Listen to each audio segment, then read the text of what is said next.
শেষমেশ ম্যান্ডির আসল রূপ সবার সামনে নিয়ে আসলো কথা। সম্পূর্ণ জানতে ভিডিওটিতে একটি লাইক করে দেখতে থাকো। গল্পের শুরুতেই দেখা যায় যে কথাকে অপমান করতে থাকে রি। আসলে রি কথাকে অপমান করতেই চায়নি, কারণ এখানে ম্যান্ডি বারবার করে রিকে বলেছে কথাকে অপমান করতে, যাতে কথার মান সম্মান সবার সামনে শেষ হয়ে যায়। এরপর জিকো রিকে বারণ করে আর বলে, কি হচ্ছে রে কি রি, তুমি এইভাবে ওকে অপমান করছো কেন? রি তখন বলে, আরে অপমান করছি কোথায়, আমি তো শুধু বলছি। আর এভি, তুমি যে কি করে এই মেয়েটার সাথে থাকো আমি সেটাই বুঝতে পারছি না, ভাবতেই পারছি না যে এই মেয়েটা এরকমভাবে তোমার ঘাড়ে উঠে বসেছে। এই তোমরা কাপল ডান্স করতে পারবে? তখনই অগ্নি বলে, হ্যাঁ পারবো, কেন পারবো না, অবশ্যই পারবো। আর তার মধ্যেই প্রি তখন বলে, আমি ভাবতেই পারছি না বিগ ব্রোকে এইভাবে সবার সামনে অপদস্থ করা হচ্ছে। তখনই নীলাদ্রি বলে, আচ্ছা রেডিও দিদিমণি, আপনি কেন এরকমভাবে ভাবছেন? এখানে যে কথাকে কীরকম অপমান করা হচ্ছে, কই সেটা তো একবারও ভাবছেন না কেন? আমার বোনটা কি ফ্যানলা? ও মানুষ হিসেবে কি খারাপ? ও তো সবসময় ভেবেছে কোন মানুষকে কিভাবে সাহায্য করা যায়। তারপরেও কথার সাথে এই ব্যবহারটা কি সত্যি ভালো হচ্ছে? তখনই প্রি বলে, আমি এসব জানি না, আমি শুধু এটুকু জানি যে বিগ ব্রোকে অনেক সাফার করতে হচ্ছে এই রিলেশনশিপটাকে বাঁচানোর জন্য, আর এখানে যেভাবে বিগ ব্রোকে অপমান করা হচ্ছে সেটা আমার একদমই ভালো লাগছে না। নীলাদ্রি তখন বলে, ওরা দুজনেই সুখী, তাই আপনি এর মধ্যে ঢুকবেন না।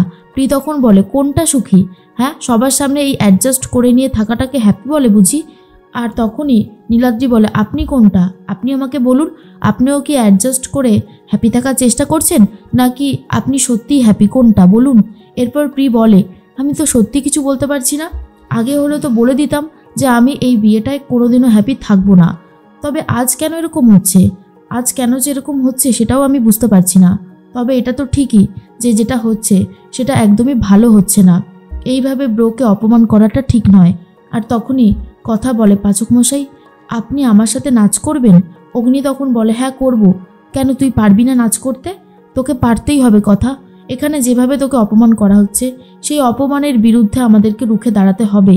এর মধ্যেই রি তখন বলে, ঠিক আছে, তোমরা যখন বলছো নাচ করবে তখন আমাদের আর আপত্তি থাকবেই বা কেন?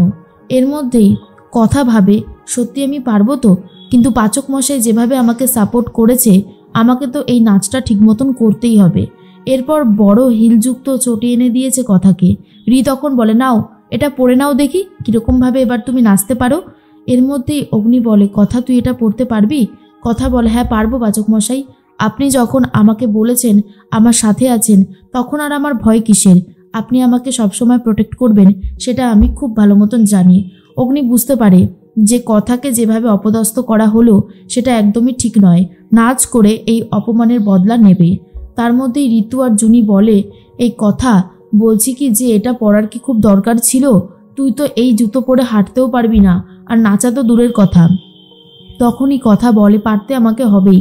এখানে পাচক মশাইকে যেভাবে অপমান করা হয়েছে, যেভাবে আমাকে ছোট করা হয়েছে, তার একটা বদলা তো নিতেই হবে। এরপরে খুব সুন্দরভাবে জুতোটা পরে নেয় কথা।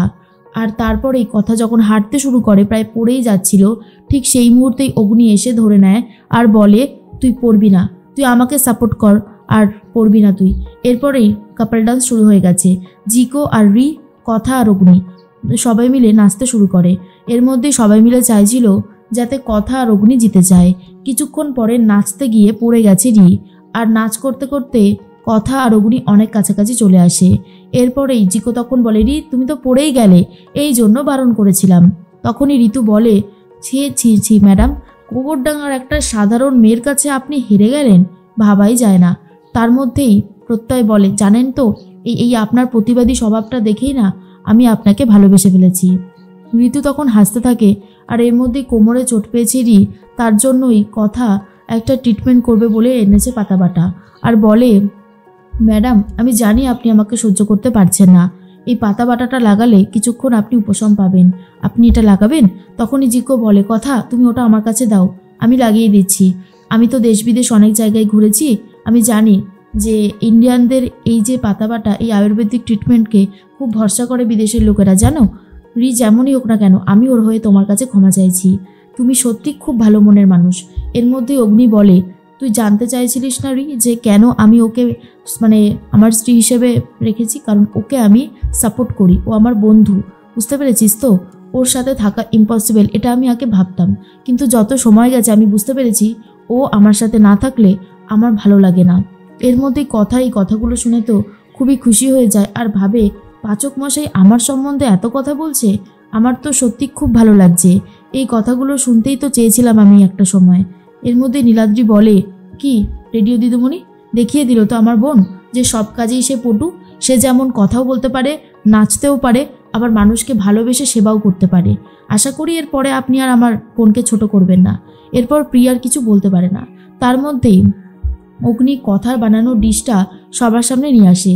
জিকোকে দেয়, রিকে বলে খেতে, আর জিকো আর রি খেয়ে বলে খুবই ভালো হয়েছে। তখনই কথা বলে, যাক বাবা, সবার ভালো লেগেছে, এটাই অনেক বেশি কিছু। এর মধ্যেই তখনই ম্যান্ডি খুব রেগে যায়।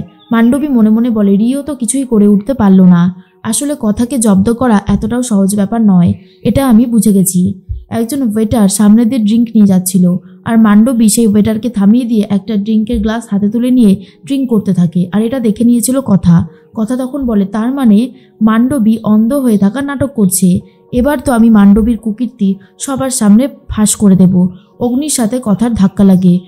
তখন বলে, সরি পাচক মশাই, আমি বুঝতে পারিনি, আমি দুঃখিত। এরপর অগ্নি বলে, এই তুই শুধু এইটুকু বলে ছেড়ে দিলি? না না না, কি ব্যাপার বলতো? তখনই দুজনা মিলে আবারও ঝামেলা করতে শুরু করে। কথা বলে, আপনি তো দেখছি কিছুই মনে রাখতে পারছেন না। অঙ্কিতদার জুনি আমাদের দিকে তাকিয়ে আছে, ওরা কিন্তু সন্দেহ করছে। অগ্নি বলে, এই সরি, আমি না বুঝতে পারিনি, ধাক্কাটা আমারই লেগে গেছে। এরপরে কথা বলে, পাচক মশাই আপনি বন্ধুদের জন্য রান্না করবেন না? পাচক মশাই বলে, হ্যাঁ করবো তো, আমি তো কালকে থেকেই ভেবে রেখেছি কি রান্না করব। এরপরেই অগ্নি রান্নাঘরে গিয়ে কিচেনে গিয়ে রান্না করতে শুরু করে। বিশেষ করে এমন করে তেলে ভাজছে, ডিপ ফ্রাই করছে, আর এটা দেখার পর কথা বলে, সর্বনাশ, এই রকম খাবার খেলে তো মানুষ তো অসুস্থ হবে। না না, কিছু একটা করতে হবে। অগ্নিকে বারণ করলেও অগ্নি তো কোনো কথা শোনে না, আর বলে, শোন, তুই তো ওইসব কি ভাজা টাজা বানিয়েছিলিস, আমি কি ডিস্টার্ব করেছি? আমাকে ডিস্টার্ব করিস না, আমাকে আমার মতন বানাতে দে। তখন বলে, পাচক মশাই ওটা বানাচ্ছে বানাক, আমাকেও কিছু একটা বানাতে হবে। তাই অ্যালোভেরা দিয়ে কিছু একটা বানাবে বলে ঠিক করেছে কথা। আর তখনই ঘৃতকুমারী আনতে বলে ওয়েটারকে, কিন্তু ওয়েটার তো বুঝতে পারে না। এরপর ঋতু এসে বলে, অ্যালোভেরার কথা বলছে, আর কথাকে বলে, তুই কি অ্যালোভেরাটাও বলতে পারিস না? পারিসও বটে। এরপর সবাই মিলে একটা খেলা খেলবে বলে ঠিক করেছে কথা, ট্রুথ অ্যান্ড ডেয়ার। এরপরে ম্যান্ডির দিকে বোতলের মুখ গেছে, আর তখন কথা বলে, বল ম্যান্ডি, তুই কি নেবি, ট্রুথ না ডেয়ার? ম্যান্ডি তখন বলে, আমি তো ডেয়ারই নেব, কারণ আমার সাথে এভি আছে, আর এভি পাশে থাকলে আমার কোনো ভয় নেই। তখনই একটা অ্যাকোরিয়ামের মধ্যে ম্যান্ডিকে মুখ ঢোকাতে বলে কথা, আর ম্যান্ডি যেই না মুখ ঢুকিয়েছে সেই ভেতরে দেখতে পায় সাপ, আর সাপ সাপ বলে চিৎকার করে ওঠে। তখনই কথা বলে, তার মানে তুই সাপটাকে দেখতে পেয়েছিস, তুই যে চোখে দেখতে পাস সেটা সবার সামনে আবারও প্রমাণ করে দিলাম। আর কত কারসাজি করবি বলতো মান্ডবী? এরপর মান্ডবী আর কোনো কথাই বলতে পারছে না।